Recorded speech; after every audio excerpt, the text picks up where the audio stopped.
Segundo dizem algumas tradições, nem a morte. Mas qual é a filosofia ou religião que diz que o problema está no desejo, em desejar?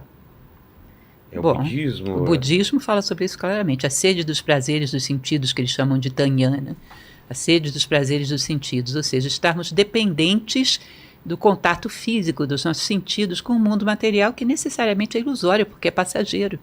Aquilo que é real não pode deixar de ser no tempo e no espaço. Tudo isso que a gente tem aqui entre nós, daqui a uma década provavelmente não vai estar mais aqui, não existirá mais nessa forma.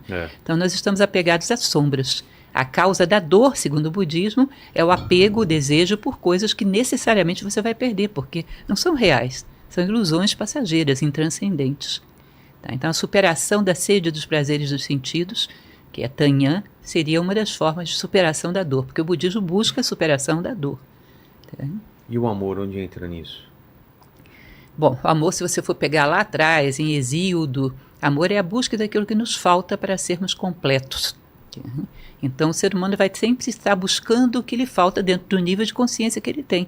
Se ele é muito materialista, ele acha que o que lhe falta é um carro. Então seu amor vai tudo para isso. Se ele é uma pessoa que está um pouco mais humanizada, ele acha que lhe faltam pessoas à sua volta. A sua busca vai estar toda voltada para isso, o seu amor vai estar aí. Chega um determinado momento que você começa a perceber que o que te falta é justiça, e você ama a justiça. O que te falta é fraternidade, você ama a fraternidade. Aí começa a entrar na esfera de um idealista, de um filósofo, né, que percebe que lhe faltam coisas mais sutis. O amor vai sendo direcionado para aquilo que você acha que está faltando para que você seja completo. E assim a gente vai sublimando o sentimento de amor. Mas o amor, ele não tem a ver com desejos necessariamente. O amor é outra coisa. Ele não, falando no budismo, ele não traz você querer amar alguém. É que amar as coisas já não seria amor, né? Amar uma coisa, um objeto. É um tipo de amor no nível de desejo que você está falando. No mundo material, o amor tem muito a ver com desejo. Tem? No nível material, sim. Eu amo esse copo, eu quero esse copo para mim. E no nível de relacionamento? No nível de relacionamento, aí não. Aí o amor já seria querer que o outro crescesse o máximo possível e querer ajudá-lo a caminhar na direção daquilo que é bom para ele. Entendi. Então, um desapego também, então. Isso, um desapego. Eu pego uma pessoa que eu amo e eu quero levá-la na direção da sua realização, que não necessariamente é do meu lado. Entendi. Leni, você ama alguém atualmente? Eu amo os meus pais. Tá. Amo os meus amigos. Ama alguma coisa? Alguma coisa? Eu amo os meus violões. Sério, você tem um apego. Tem um apego, nossa. Se alguém chegar lá e destruir, você vai ficar muito puto. Não, eu tenho que explicar. Quando eu atualmente estou com 4, né? Então eu comprei um novo agora, aí eu tenho que explicar pros outros 3 o porquê que eu comprei o novo. Pra não ficarem. Senão eles ficam enciumados, eu fico perguntando, mas mais um. Eu não sabia que você tinha esse apego assim. Eu sou vidrado em violão. Assim. Traz um dia um deles aí pra mostrar pra gente, fazer um som aí. Sim. Fechou? Fechou. Manda aí, Leni. O Sóstenes, ele perguntou, acho que essa pergunta é para Isabela, ele não direcionou aqui, mas ele está perguntando para qual idade que é indicada os livros. Boa. Sim. Bom, para todas as idades, né? Para todas as idades aqui, dos 7 até, enfim, não existe limite de idade. 70 anos. Aos 70, 90, 100 anos. É claro que você vai ter que ler antes, né, as histórias, vou contar para uma criança e sentir aquelas ali, né, que são próprias, que cada criança vai entender a partir daquela idade. Quando é muito novinho, vai entender sobre um aspecto, né, que é o aspecto mais moral daquela história ali. Depois, à medida que a criança vai crescendo, vai ensinando ela a interpretar de outras maneiras, de formas mais simbólicas também. Então, digamos que você pode ler a mesma história várias vezes e ter diferentes interpretações sobre ela. O André Cortez, ele está perguntando aqui, ele fez uma pergunta que é um pouco assim, ele fala sobre criança que foi abusada, né? Ele fala assim, e para uma criança que foi abusada, como essa conta fecha? Se a lei da causa e do efeito, né? Mas qual o crescimento? Apenas aprender a perdoar?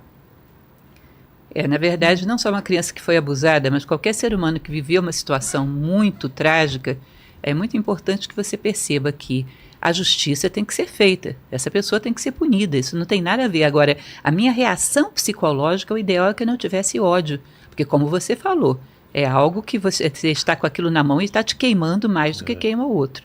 O ideal é ensinar às crianças que não tenham ódio, que nós possamos fazer o possível para que a justiça seja feita, mas que nós não achemos que estamos justiçando alguém ao alimentar um sentimento de ódio em nós. Isso faz parte de fechar as contas também. Tá bom, seu coleguinha deu um chute em você no jogo de futebol. Bom, vamos conversar com o pai do coleguinha, vamos ver para ele não fazer mais isso, mas não fica alimentando raiva do coleguinha, isso não é bom, porque você vai ter muitas caneladas que você vai levar pela vida. Se você ficar acumulando raiva, chegar um determinado momento que você vai ter só raiva dentro de você. Então, ensiná-lo a não armazenar sentimentos negativos a partir daquilo que ele sofreu. Agora, sempre lembrando, isso não quer dizer que haja impunidade. Claro. A gente está falando sobre dores, né? Sobre traumas e tudo mais. É impossível passar pela vida sem experienciar a dor. A dor faz parte da vida e o que a gente faz com ela? Olha, dizem algumas tradições, se toda vez que a gente despertasse pela manhã, todas as coisas que ocorrem à nossa volta, a gente fosse aprendendo e crescendo, não precisaríamos da dor. Mas acontece que a gente fica tão adormecido, tão disperso, que só aprende com a dor. Aí a dor é necessária.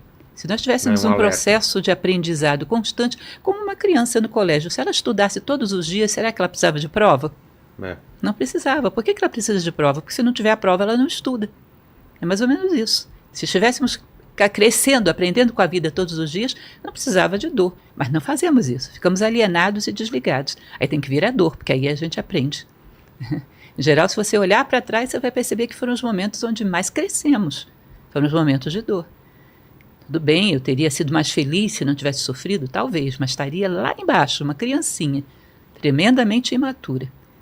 As dores, em geral, se são bem trabalhadas, nós damos um salto de consciência nelas.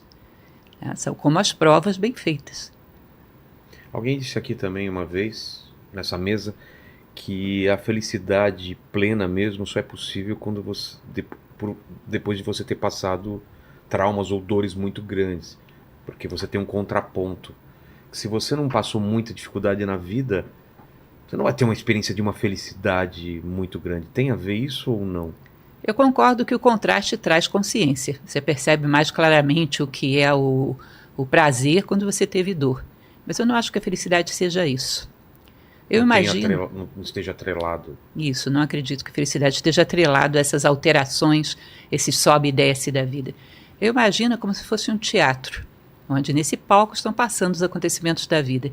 E a felicidade seria como um pano de fundo. E esse pano de fundo consiste em você estar em paz consigo mesmo, ser coerente consigo mesmo. Se você faz o seu melhor, se você é coerente com os valores nos quais você acredita, você está sempre em paz consigo mesmo. Você está sempre coincidindo consigo mesmo. Você está sempre bem com a tua resposta à vida. Isso é um pano de fundo de felicidade. Pode ser que no palco esteja passando um fato triste. Eu estou triste, mas por trás disso existe um sentimento de felicidade, porque eu sei que passando por uma situação dessa eu me comportei da melhor maneira possível. Então a felicidade seria como que um pano de fundo que você pode mantê-la toda a vida, contanto que você não traia a si próprio. Não traia a sua própria consciência, não traia os seus valores. Aí você dorme o sono dos justos e acorda a vigília dos justos. Ou seja, está sempre bem. Se você não se trai, não contraria os princípios em função dos quais você vive, você tem um pano de fundo que não se altera. Ainda que no palco estejam passando fatos positivos ou negativos. Tá? Entendi. Acho interessante sobre esse tema. Recentemente, o Netflix lançou um documentário chamado 100. 100, que são pessoas centenárias, né, que chegam. Eu vi, não assisti ainda, mas eu vi muito interessante. E aí? E ele vai mostrando ali que ele chama de zonas azuis, né, que são regiões no globo onde existe ali pessoas que estão acima da média em termos de longevidade, né? E aí essa pessoa, né, do documentário, ele vai mostrando então quais são os fatores que levam a essa longevidade. E um dos principais deles, né, que é comum a essas várias populações onde ele vai visitando, é a questão do propósito de vida e do fato das pessoas serem muito ativas, mesmo ali com seus 100 anos e até depois dos 100 anos, as pessoas não param, elas estão sempre trabalhando, estão sempre ativas. Mentalmente sempre ativas e mentalmente, fisicamente, em todos os sentidos. Prepara a própria comida, às vezes fazem os próprios móveis, sabe? Estão sempre, sempre em movimento. E tem um propósito muito claro de vida, uma série de valores com as quais eles vivem. Por exemplo, tem uma cidade no Japão que se chama Okinawa, né? E é uma cidade que passou por um trauma grande ali no período da Segunda Guerra Mundial, né? Foi usada como base de guerra ali, tanto pelos Estados Unidos, também depois do Japão, né? E aí, enfim, o aprendizado que fica, né? As pessoas que têm 100 anos hoje viveram naquela época ali, passaram por alguns traumas ali daquele período, né? E se diz que isso tem correlação direta com a longevidade dessas pessoas, porque elas passaram a ver a vida sob um novo olhar, uma nova ótica, né?